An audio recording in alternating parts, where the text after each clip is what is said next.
चीनी विदेश मंत्री के भारत दौरे पर यह कैसा दुष्प्रचार।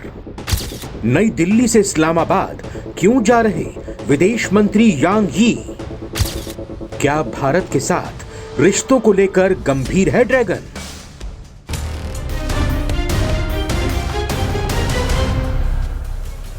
क्या भारत और चीन में परमानेंट दोस्ती हो सकती है। क्या भारत और चीन एक साथ कदम से कदम मिलाकर अमेरिका और यूरोप को पछाड़ सकते हैं। भारत और चीन की राह में क्या पाकिस्तान रोड़ा नहीं बनेगा। क्या चीन पर आंख मूंद कर विश्वास किया जा सकता है। क्या चीन ने दोस्ती का हाथ बढ़ाकर भारत की पीठ में छुरा घोंपने की तैयारी कर ली है। यह सवाल आपके जहन में भी ऐसे ही नहीं आ रहे होंगे। दरअसल ये सवाल नहीं बल्कि आज की तारीख में भारत के दुनिया के सामने एक मजबूत देश के तौर पर खुद को साबित करने की चुनौती है। एक चैलेंज है कि आखिर भारत कैसे अमेरिका की धमकियों, टैरिफ और ट्रेड के नाम पर चीन की गोद में जाकर तो नहीं बैठ गया, बल्कि उसके लिए अपने देश और देशवासियों का हित ही सर्वोपरि है, था और रहेगा। और वो किसी भी सूरत में इसके साथ किसी जरूरत या मजबूरी में कोई समझौता नहीं करने वाला। दरअसल चीन के विदेश मंत्री के दौरे पर भले ही यह बात सामने आ रही हो कि भारत चीन के साथ मिलकर अमेरिका का बैंड बजा देगा, लेकिन चीन के विदेश मंत्री वांग यी की दो बातें भारत को खटक गई हैं। वांग यी ने भारत के विदेश मंत्री एस जयशंकर, एनएसए अजीत डोभाल और प्रधानमंत्री से मुलाकात कर यह भरोसा देने की कोशिश जरूर की हो कि चीन भारत का दुश्मन नहीं है, लेकिन दोस्ती का हाथ बढ़ाकर भी ड्रैगन ने असली रंग दिखा दिया है। चीन ने जबरदस्ती यह कहा है कि भारत ने माना है कि ताइवान चीन का हिस्सा है, जबकि असलियत कुछ और है। मतलब चीनी विदेश मंत्री के भारत दौरे पर दुष्प्रचार करने से वो बाज नहीं आए। वहीं नई दिल्ली से चीनी विदेश मंत्री यांग यी सीधे पाकिस्तान की राजधानी इस्लामाबाद जाएंगे। तो क्या वाकई में भारत के साथ रिश्तों को लेकर ड्रैगन गंभीर है। वहीं एक तीसरा पॉइंट भी है। एक तरफ दोस्ती की पींगे बढ़ाने के लिए चीन के विदेश मंत्री भारत की धरती पर आए हैं, उधर बांग्लादेश की अंतरिम सरकार को चीन ने 6,700 करोड़ टका कर्ज लेने पर मजबूर कर दिया है। इन पैसों का इस्तेमाल तीस्ता परियोजना के विकास में निवेश किए जाने को लेकर होगी। आपको बता दें कि तीस्ता परियोजना का सीधे भारत से संबंध है और चीन की बांग्लादेश में घुसपैठ भारत के लिए परेशानी का सबब बन सकती है। तो इन तीनों पॉइंट को समझेंगे कि आखिर दूध के जले भारत को क्यों चीन की छाछ फूंक फूंक कर पीने की जरूरत है। नमस्कार, यह वक्त हुआ है सारी दुनिया का। मैं रविंद्र सिंह आपके साथ। दरअसल पाकिस्तान के उप प्रधानमंत्री और विदेश मंत्री मोहम्मद इशाक डार के निमंत्रण पर वांग यी 2 दिन के दौरे पर इस्लामाबाद पहुंचेंगे, सीधा नई दिल्ली से पहुंचेंगे। इस दौरान पाकिस्तान के नागरिक और सैन्य नेतृत्व के साथ मुलाकात करेंगे। बातचीत में द्विपक्षीय संबंधों की समीक्षा, क्षेत्रीय स्थिरता और China Pakistan economic corridor CPEC जैसे प्रमुख मुद्दों पर चर्चा होगी। यह दौरा हाल के क्षेत्रीय तनावों जैसे मई में भारत पाकिस्तान के बीच 4 दिनों तक चले संघर्ष के बाद हो रहा है। इस कारण इस दौरे का भू राजनीतिक महत्व और बढ़ गया है। वांग यी की यात्रा नई दिल्ली में विदेश मंत्री एस जयशंकर, राष्ट्रीय सुरक्षा सलाहकार अजीत डोभाल और प्रधानमंत्री नरेंद्र मोदी के साथ सीमा वार्ता के तुरंत बाद हो रही है। ऐसे में सवाल उठ रहे हैं कि चीन भारत के साथ रिश्तों को लेकर कितना गंभीर है। भारत के दौरे के साथ चीनी विदेश मंत्री का इस्लामाबाद जाना ड्रैगन की गंभीरता पर सवाल उठा रहा है। क्या भारत के दौरे के बाद चीन और पाकिस्तान, भारत के दौरे में चीन और भारत की क्या कुछ बातचीत हुई है, उसे डिस्कस नहीं करेंगे। वैसे चीन इस दौरे से अपनी कूटनीति में संतुलन की नीति को दर्शाने की कोशिश कर रहा है कि हम भारत के साथ भी हैं, हम पाकिस्तान के साथ भी हैं। जहां वो भारत के साथ साथ संबंधों को सामान्य करने की कोशिश तो कर ही रहा है, लेकिन पाकिस्तान के साथ अपनी दोस्ती को भी मजबूत कर रहा है। इस दौरे में वांग यी और इशाक डार सीपीईसी के विस्तार, संयुक्त सुरक्षा सहयोग और क्षेत्रीय स्थिरता पर विचार विमर्श करेंगे। पाकिस्तान के प्रधानमंत्री शहबाज शरीफ भी आगामी चीन यात्रा की तैयारियों में लगे हैं।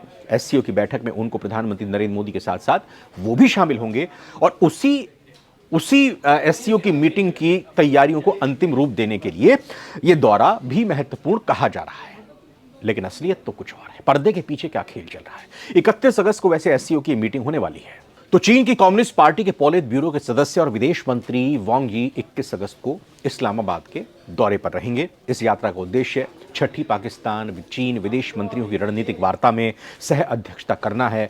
पाकिस्तान के विदेश मंत्रालय के बयान जो आए हैं, इस दौरे की पुष्टि हो चुकी है। ये यात्रा दोनों देशों के बीच नियमित उच्च स्तरीय आदान प्रदान का हिस्सा बताया जा रहा है और क्षेत्रीय वैश्विक मामलों में सहयोग को मजबूत करने की दिशा में एक महत्वपूर्ण कदम बताया जा रहा है।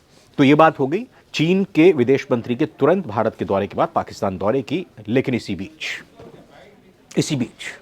चीन के विदेश मंत्रालय ताइवान को लेकर दुष्प्रचार करने में जुट गया है।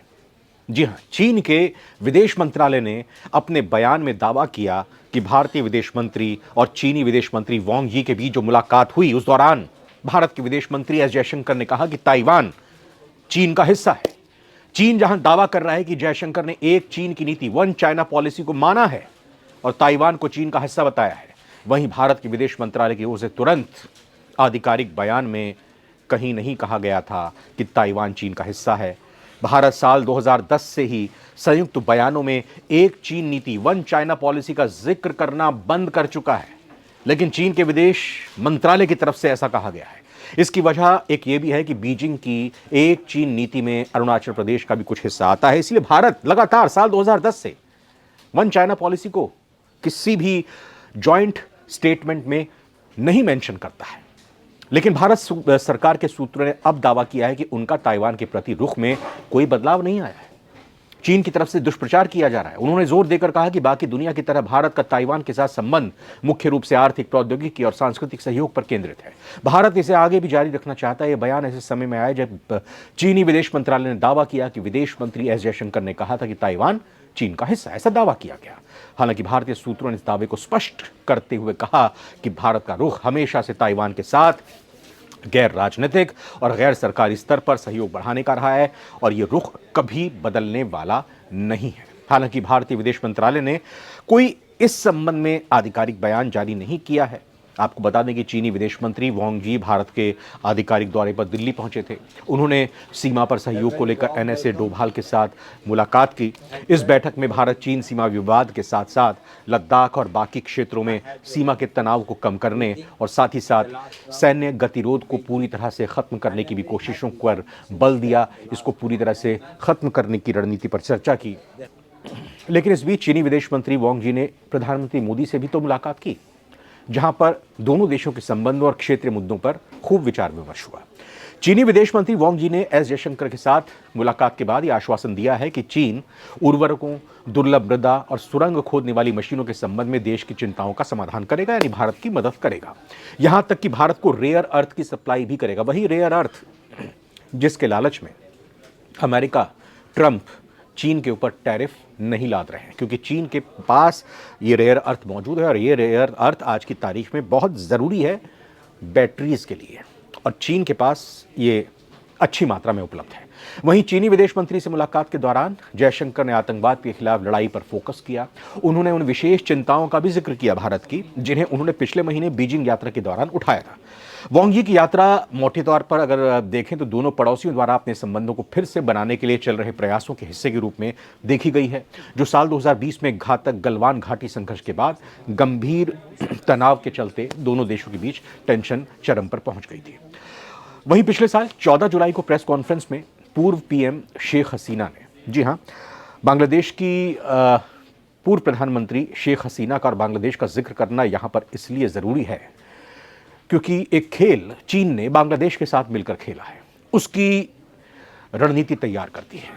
क्योंकि चीन को लेकर जब शेख हसीना प्रधानमंत्री बांग्लादेश की हुआ करती थी, आगे बढ़ते हुए आपको बता दें कि उन्होंने कहा था कि चीन तैयार है तीस्ता प्रोजेक्ट को तैयार करने के लिए, लेकिन मैं चाहती हूं कि भारत इस प्रोजेक्ट पर काम करे। यानी तीस्ता परियोजना बांग्लादेश के लिए 3 कारणों से महत्वपूर्ण हो जाती है। अब ये परियोजना मजबूर कर दिया है चीन ने बांग्लादेश को, रुकेंगे कि बांग्लादेश उधार कर्ज ले और कर्ज लेने के साथ साथ बांग्लादेश ये कोशिश करे कि ये परियोजना वही बनाए, चीन की देखरेख में बनाए, जिससे भारत की मुश्किलें बढ़ जाए। भारत के लिए 3 तरह से ये परियोजना महत्वपूर्ण है, जल्दी से समेटेंगे। पहला, मानसून के समय तीस्ता बेसिन में बाढ़ को नियंत्रित करती है। अब दूसरे की बात करेंगे थोड़ा रुककर, लेकिन अगर इसका कंट्रोल चीन के हाथ में होगा तो फिर दिक्कत भारत के लिए हो सकती है, क्योंकि सारा पानी बाढ़ का भारत की तरफ आ जाएगा और भारत को दिक्कत हो जाएगी। दूसरा, मानसून से पहले और बाद में नदी तट के कटाव को कम करना भी इसका उद्देश्य है। तीसरा, गर्मियों के मौसम में नदी में जल प्रवाह में वृद्धि होती है, जिसको रोककर बांग्लादेश अपने लिए इस्तेमाल कर सकता है, चीन इसमें खेल कर सकता है। तो अब ये 3 मुद्दे ऐसे हैं जो चीन के दौरे के दौरान, चीन विदेश मंत्री के दौरे के दौरान सामने आए हैं। एक तो पाकिस्तान में दौरा तुरंत होने वाला है। दूसरा, झूठा प्रचार उनकी तरफ से किया गया कि भारत ने ताइवान के मसले को मान लिया है, वन चाइना पॉलिसी का हिस्सा। तीसरा, बांग्लादेश को लालच देकर, बांग्लादेश को दबाव में लेकर चीन तीसरा परियोजना पर काम करने के लिए आगे बढ़ रहा है। आपको क्या लगता है? कमेंट जरूर कीजिएगा। चीन पर भारत को विश्वास करना चाहिए या फिर फूंक फूंक कर कदम आगे बढ़ाने चाहिए? फिलहाल इस वीडियो में इतना ही। नमस्कार।